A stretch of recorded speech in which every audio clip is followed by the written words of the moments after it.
Hey, how's it going, Blues fans? My name is Nico Paul, the creator of Blue Lou blog here on YouTube and on Instagram as well.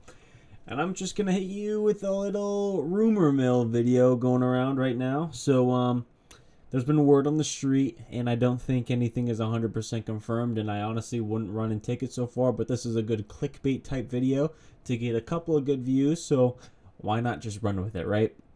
But there's been word on the street that Brady Tkachuk could be being shopped, and the St. Louis Blues could be a team that have been or could be very interested in a player like Brady. As we know, his father played for the St. Louis Blues and works with the organization currently. I believe he's one of the head scouts for the St. Louis Blues right now in the front office. Um, Well-respected man here in St. Louis. Matthew was pretty much grown up. His brother grown up here in St. Louis, went to high school with Jason Tatum, and Brady, I assume, did the same thing. Honestly, I don't hear much about Brady, so it'd be pretty cool to have the two St. Louis kids kind of get together here in St. Louis. I mean, Matthew last year or 2 years ago is, I think we were trying to send Torrey Krug and Jordan Kyrou over for Matthew Tkachuk. That didn't go through, and Jonathan Huberdeau and Mackenzie Weegar ended up being the deal. And I'm pretty sure the Calgary Flames are regretting that massively because now they're kind of in a hole with a late 20s, maybe early 30s Huberdeau with $10.9 million on his deal for the next 4 years, and then you have Mackenzie Weegar, who's great. That end of the deal worked out insanely well, but I mean, I wouldn't be surprised if the dude requests a trade here soon and wants to kind of compete for a Stanley Cup here in the future. Anyways, so now there's been rumblings about Brady with the Ottawa Senators since they're kind of in a weird spot. And before I do get started on some trade hypotheticals and what the St. Louis Blues would look like afterwards, I would love to say that the Ottawa Senators are not going to be trading Brady Tkachuk. Right here, I do have Cap Friendly up looking at the different teams and rosters. As you can see here, I am looking at the St. Louis Blues. If we go over the Ottawa Senators roster really quick, I mean, they have Tim Stützle locked down for the next various years. Staying with Brady Tkachuk, 22-24. That's two players they could easily build around. And I'm pretty sure that's really what they're looking for. They have Jake Sanderson, a great up-and-coming left-handed defenseman coming up. 21 years old. They have him locked down until the 32 season. They have Chabot, who they drafted, who was supposed to be really good. Still is a fantastic player, offensive defenseman, but has suffered through a bunch of injuries. Jacob Chikrin, kind of a crybaby. Anywhere he goes, he's not really satisfied. He wants to win a cup, and I don't blame him for trying to win a cup. And if you want to be honest, I would love to see him in St. Louis, but that would also cost a lot. And then who knows if they even want to, or if he wants to continue the play of the St. Louis Blues when his contract is going to be up. Then you have Artem Zub, a right-handed defenseman, 4.6 for the next 3 years at 28 years old. That's not bad. Travis Hamonic, you could do elsewhere.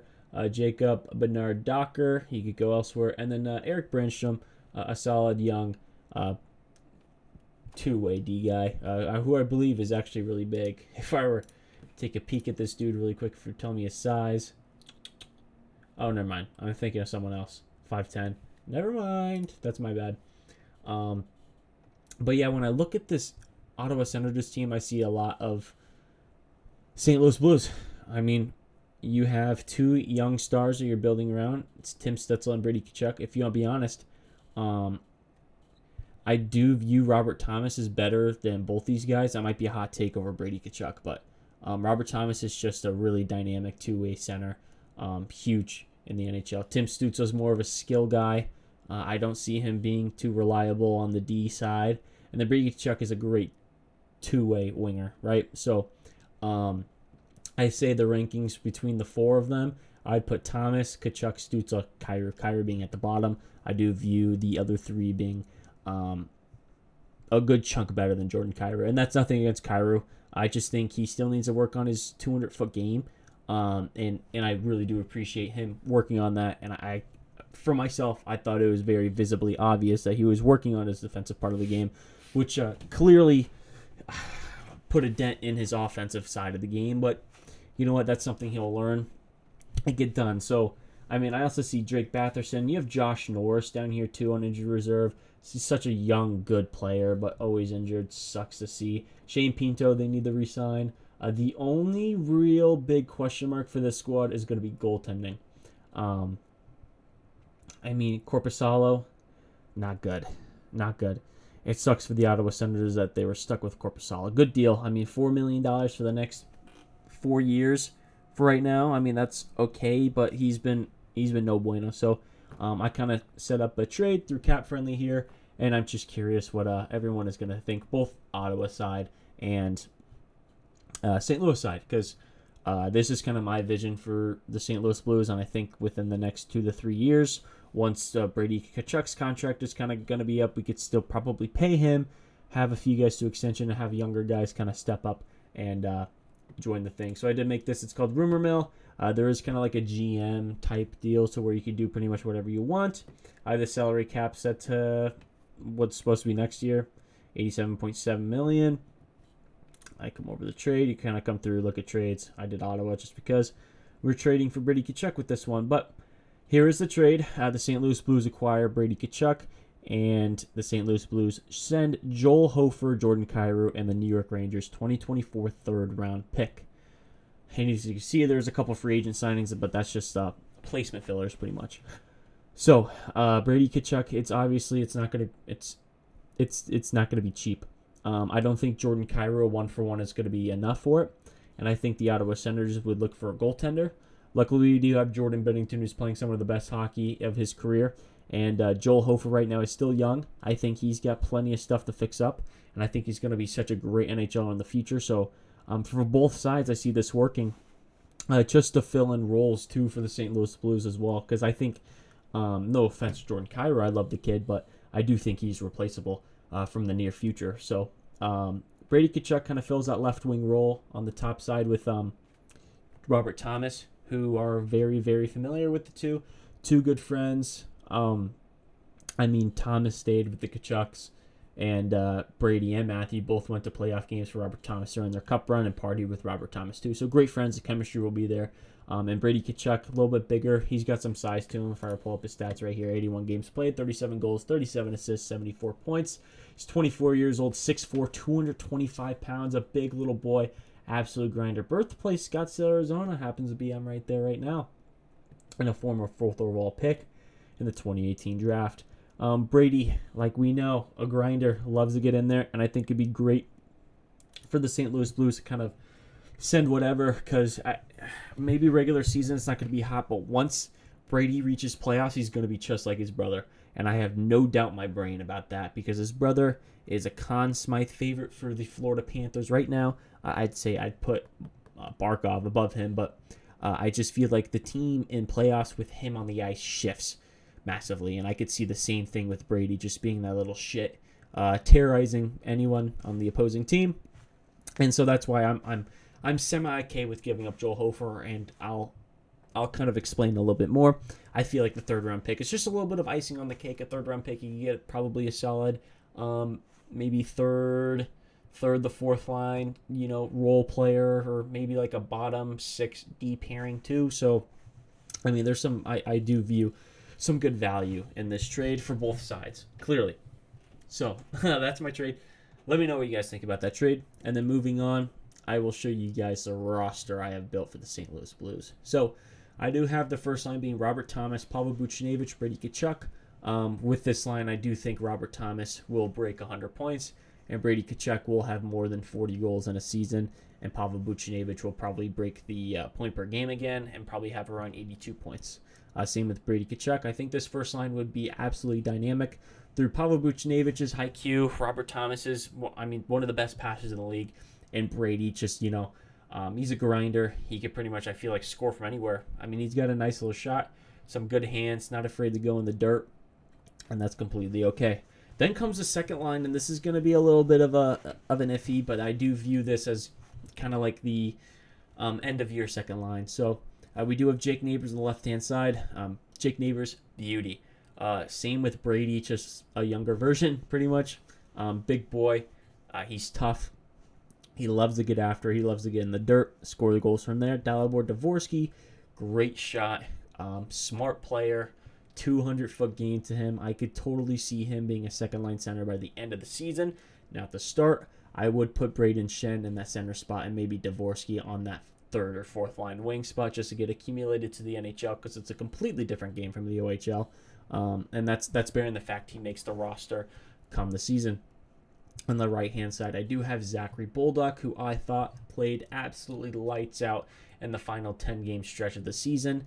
I am hoping he solidified his spot in the NHL, and he's going to gain some confidence and work on a few things, maybe gain a little bit of muscle too, so where he's stronger on his skates, a little bit harder of a shot, work on accuracy just a little bit more, and Zachary Bolduc will be a good player. I mean, just look at this, kind of gets me excited because I really don't see the Blues being too far out offensively, emphasis, from being a really great team.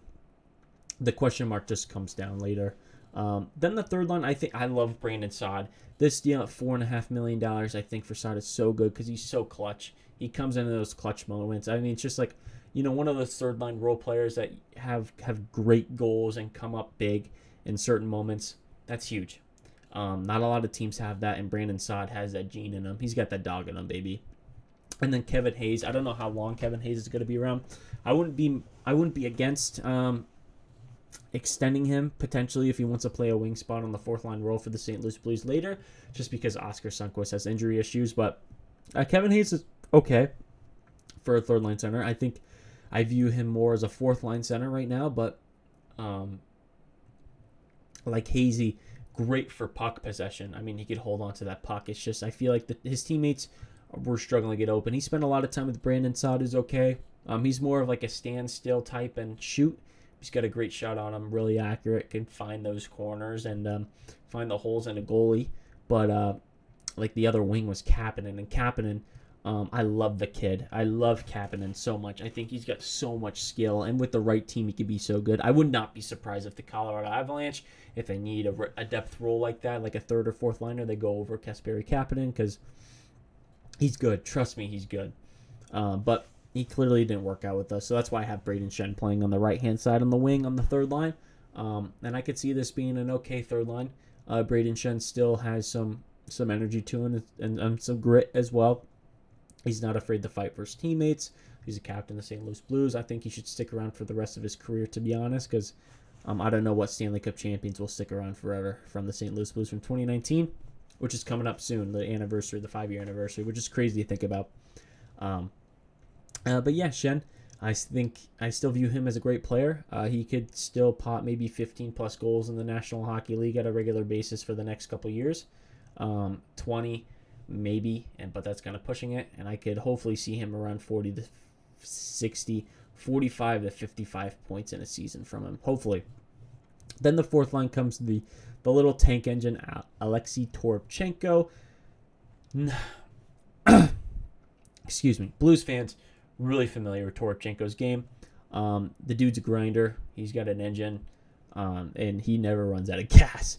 I mean, he always grinds. I think they should keep him for the rest of his career because, as one of those third or fourth line depth roles, like he's a beauty. He's so good, and at $1.25 million for this year only. And as you can see up here, I do have $9.8 million in cap space to kind of give us some flexibility for the next year, as we would need this re-sign Jake Neighbors, Pavel Buchnevich if he wants an extension, and let's see, Tyler Tucker if he needs one, and then potentially to Christian Fischer, who I also signed. Next comes Oskar Sundqvist. He signed that 2-year deal at the end of last year when I think it was before or after he tore his ACL. I think it was right before he tore his ACL. So I don't know if Oskar Sundqvist is going to play in the league too much, but that's why I have Nathan Walker as like kind of a reserve guy, to where if anybody needs to come in, Walker could step in that fourth line spot for cheap too.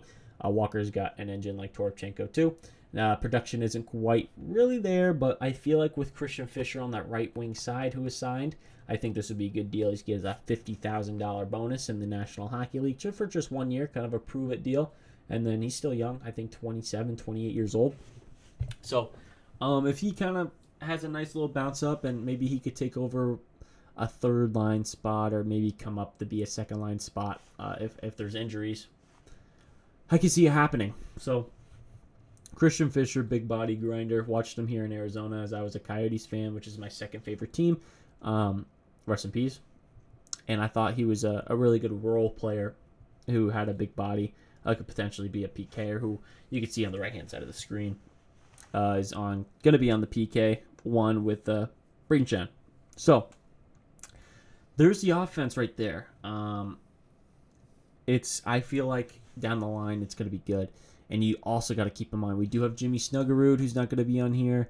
Down here we have Otto Stenberg, Zach Dean, got some time. Pekarczyk, Pekarczyk. I'm so sorry, I don't know how to say his name, but I don't know what it is. I felt like he needed more time to progress and get a shot, but there was reports saying that both camps, I mean, from his camp and the St. Louis Blues, there's a lot of interest between them, and there was a tweet saying that some NHL time, don't be surprised if he gets it. So, I mean, we still have young guys that could still step up towards the end of the year. Like Kaskamaki could, Dean Kutstenberg, Percocet, Molly Percocet.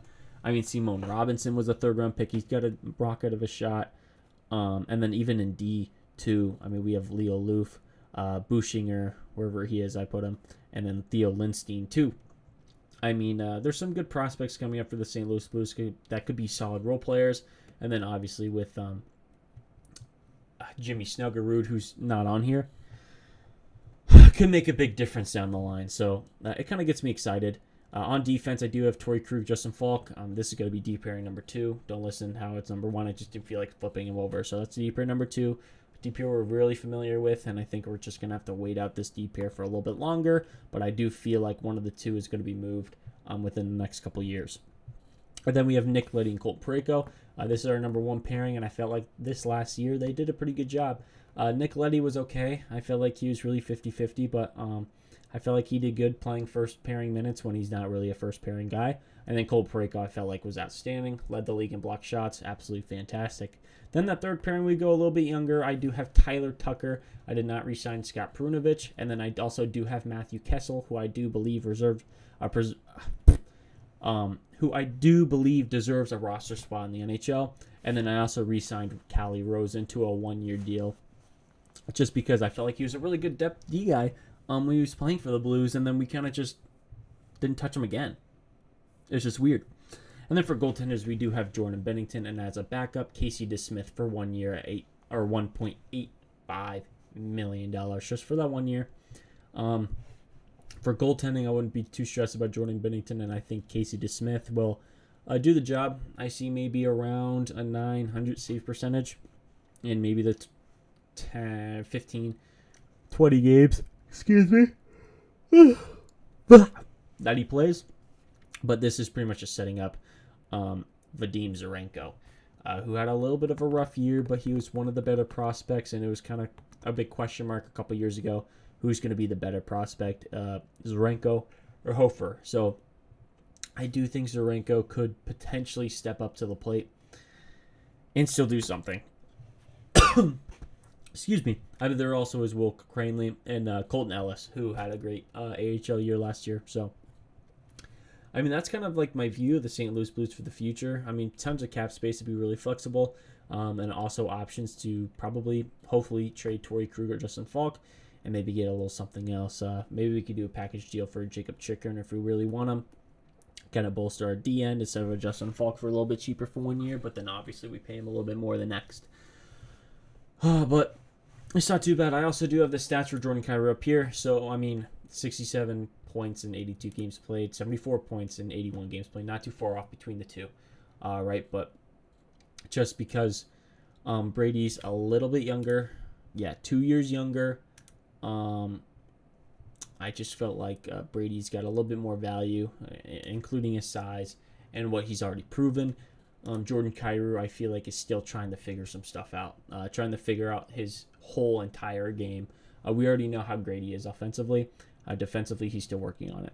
And then Joel Hofer, I mean, this would solve the Ottawa Senators' goaltending problem here. With a .914 last season, 2.65 goals against average, 1 shutout, and then went pretty much 15 wins, 15 losses. Great young player, only 23 years old, 6'5", great height. 4th round pick in the 2018, so same draft as Tkachuk. And same draft as Kyrou, right? No. Yeah, 2016 for Kyrou, excuse me. But, like, this is... I feel like this is realistic and reasonable, and I think both sides could be very happy in the end with this one. Before anybody goes off by saying Jordan Kyrou is a bust and that contract is terrible, just do keep in mind that it would probably be best to judge Jordan Kyrou's contract once this contract is over. We're only in the first 2 years of his 8.1 mil, 8.2 million dollar contract for the next 5-6 years or whatever. We still have 6 years to determine if this contract's really a bust. And he's still early in his career. We can't just kind of overblow it, but I mean, still, this trade makes sense in my eyes. Then again, I must emphasize that I do not think the Ottawa Senators are trading Brady Tkachuk, and this is just speculation. And this is just kind of a fun video idea for me to go off and ramble about the St. Louis Blues and what they could potentially do and what the future could potentially look like. That also does not include the 16th overall pick, which in this scenario, I would trade up. I would trade up. You know what? Let's actually let's do a trade really quick.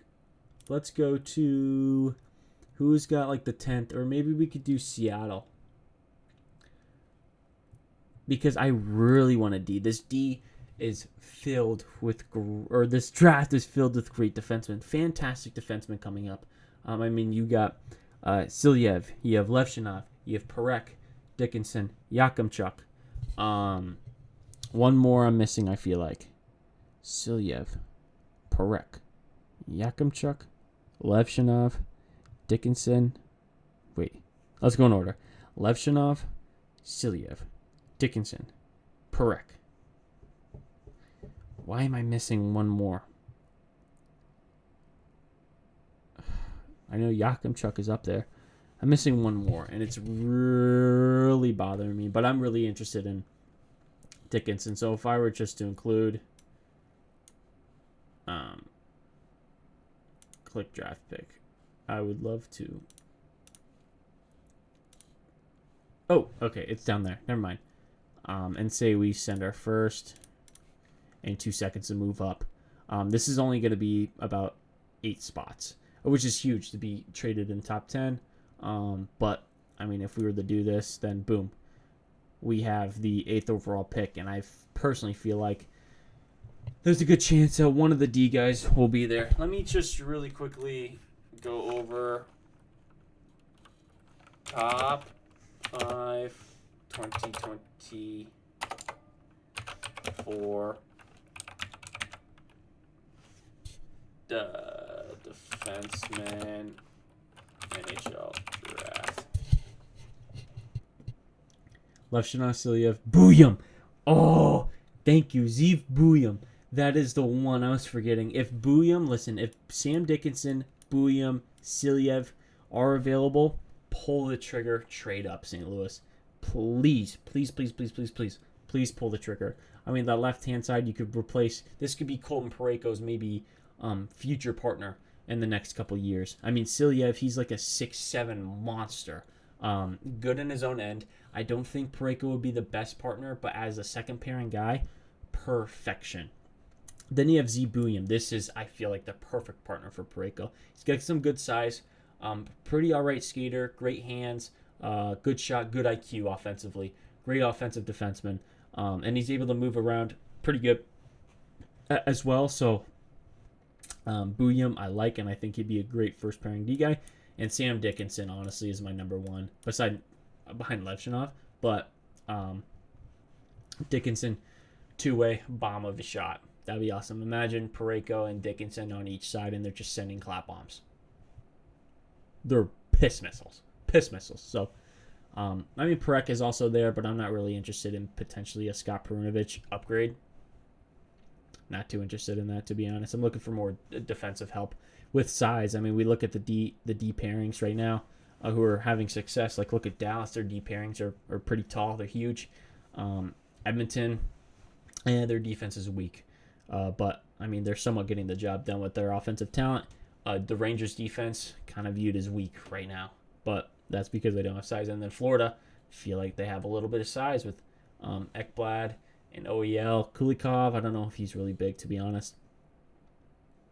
And so, I mean, size matters in defense in the NHL. So especially when it comes to trying to win a cup. And I do believe Silyev, Buyam, and Dickinson should be the 3D guys that we should be looking for and potentially trade up with if they're available at 8 or 9 or 10, whatever it is. But yeah, I've been rambling for about 25 minutes now, and that's honestly all I'm going to give you guys.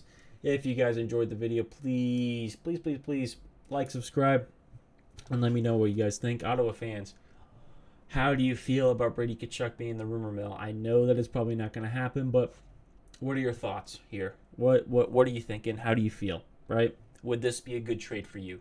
Kyrou Hofer and a third for Brady. Is that going to do the trick, or are you looking for a little bit more? Let me know down in the comments. Again, like, subscribe. I appreciate everyone for coming out. And time for me to go to bed. So everybody have a good night.